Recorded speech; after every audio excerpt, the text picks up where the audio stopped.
Hi, my name is Carmen Echavez, and welcome to my blog. Hey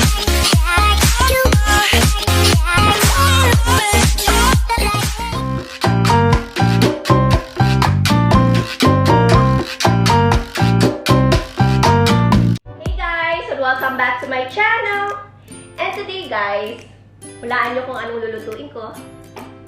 Magluluto ako ng garlic butter shrimps. So guys, etong dish na to is one of my favorite. So, tuwing may okasyon, medyo isa to sa mga favorite kong lutuin. So, dahil dyan, papakita ko sa inyo kung paano ko siya iluluto. And habang i-chop ko yung mga ingredients, magkakaroon tayo ng story time. So guys, let's start. So, ang ingredients na kailangan natin ay bell pepper, green, 1 whole garlic. Meron akong 1 kilo ng shrimps. Nalinis na to, na-deveined na rin. Meron tayong, for seasoning lang naman, chicken cubes, unsalted butter. Kahit anong butter guys, kahit anong brand, pwede rin salted butter kung gusto nyo. Pero yung pinili ko is unsalted butter. Meron tayong parsley. So guys, sisimulan ko na. Chop lang natin guys ng mabilis. Guys, hindi ako magaling magluto ah. So, growing up, kasi I'm the youngest, di talaga ako marunong magluto or hindi ako natutong magluto. Kasi nga, di naman ako naka-experience na talagang magluto nung bata pa ako. And kahit nung college guys, pasensya na kasi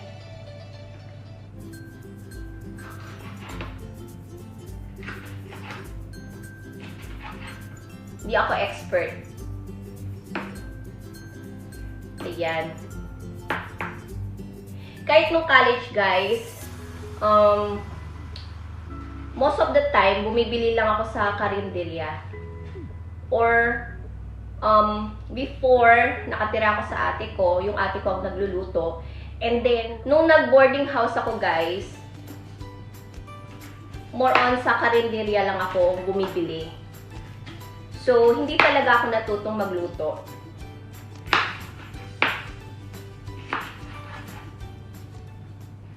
So, malalaking cut lang to guys.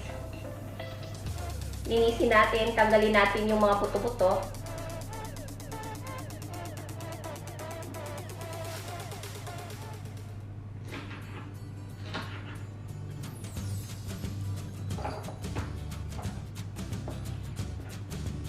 Yan. Chop ko lang guys.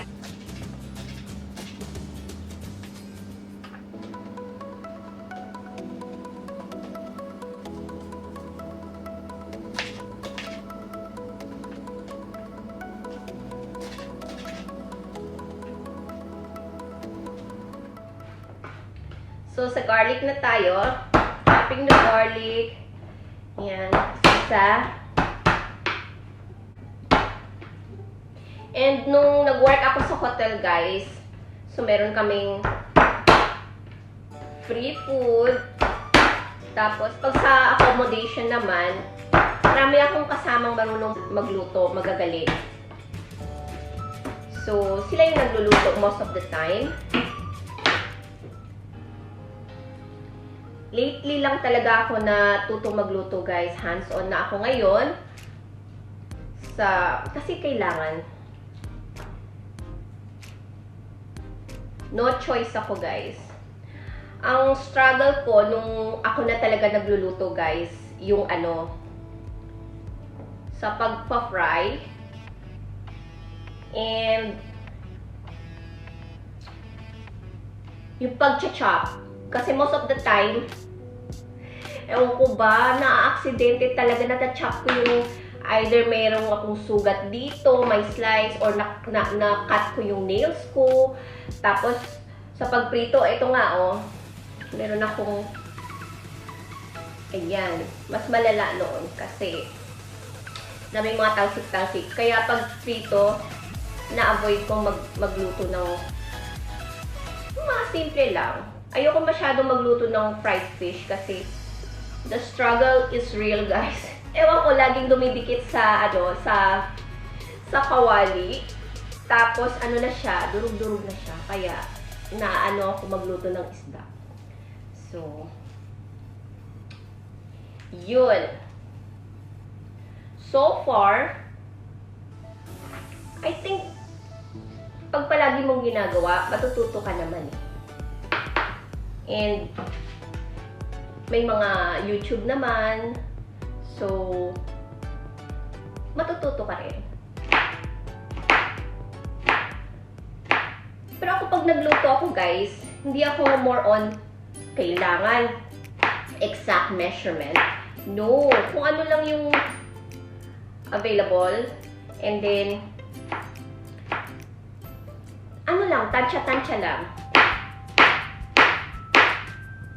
So, chop muna natin yung garlic, and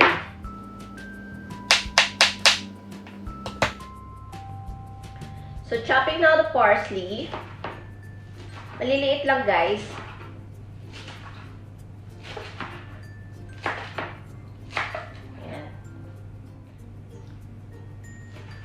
Ewan ko sa inyo kung gusto nyo ng marami or konti lang. Depende sa inyo, guys. Lagay ko lang to after maluto para siyang garnish lang. Or pwede rin lagyan natin para sa maging mas mabango siya. Oh, I forgot. Wait lang, guys. So, nakalimutan ko yung lemon, guys. Don't forget, kailangan natin ng lemon. Pero yung juice lang ang kailangan natin. And the salt and pepper later po. So, ayan na. Na-chop na natin yung parsley. So, i-squeeze ko lang to. Mamaya makikita nyo, juice na lang siya. And ang gagamitin ko dito, guys, is siguro mga 3/4 nito. Kasi mas gusto ko ma-butter siya. Ma-butter, mas malasa. So guys, mag-i-start na akong magluto. Samahan niyo ako. 1 kilo shrimps, 1 head garlic chop, 1 whole lemon juice, 1 green bell pepper, chopped parsley, butter, chicken cubes, salt and pepper to taste. So these are all the ingredients we need. So let's start, guys. Let's start by melting the butter in a frying pan.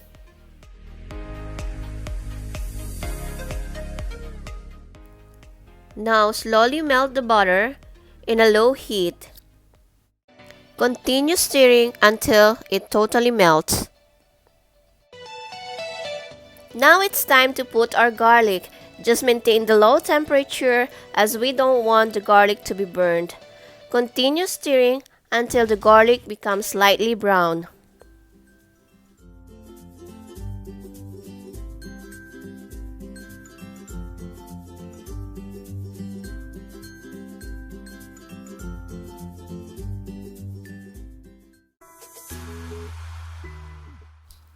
Now we can add the green bell pepper. Cook it, stir it until it's slightly soft.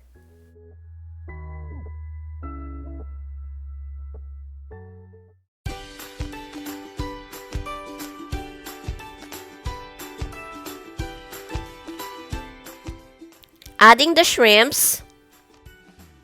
It's the same process, guys. Stir fry the shrimps together with the bell pepper and garlic until it's slightly orange. While stirring, guys, we can now add the chicken cubes.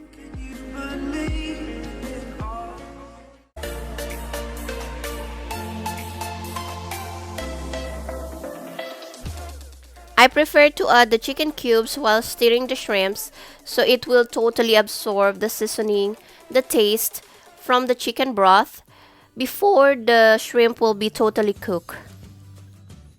As you can see guys, the shrimps are turning orange now. Let's put our lemon juice.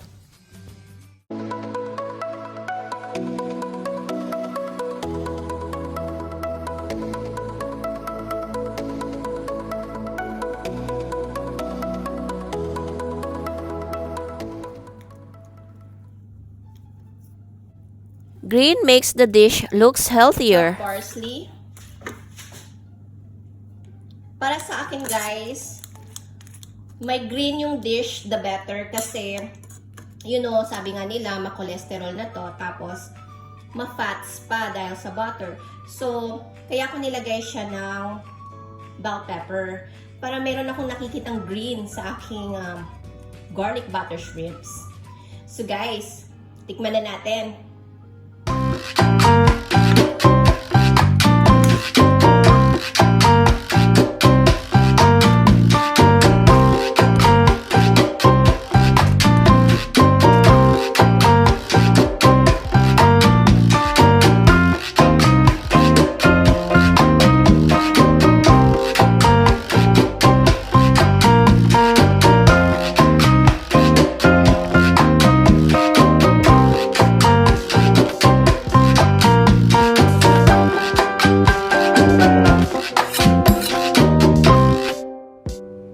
Ayan guys, naluto na natin. Tingnan natin yung finished product guys.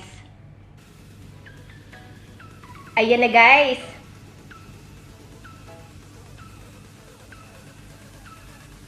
Tikman natin guys.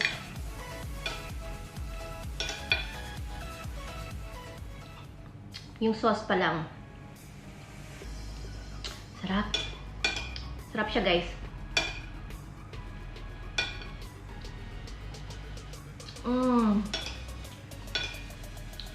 Masarap siya in fairness. Grabe. Sauce pa lang, masarap na. Sarap. Sarap dito may rice, guys. Sarap, sarap.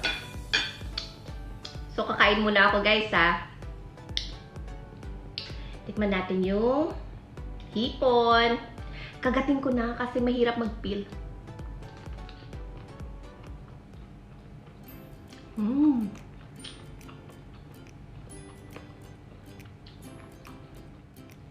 Tinanggal ko yung balat, guys, ha. Na-edit ko lang. So, guys, hindi ako nagbibiro, guys. Masarap talaga siya. Masarap naman talaga ang butter garlic shrimps. So, proud lang ako kasi gawa ko. Sana magawa nyo rin, guys. Try nyo rin sa bahay. Masarap siya. Masarap talaga. Wala akong masabi, guys. Sauce pa lang. Super. The best. Gawin nyo din, guys. So, guys, thank you so much for watching. Huwag nyo kalimutan, guys, mag-subscribe. I'll see you next time on my vlog. Bye!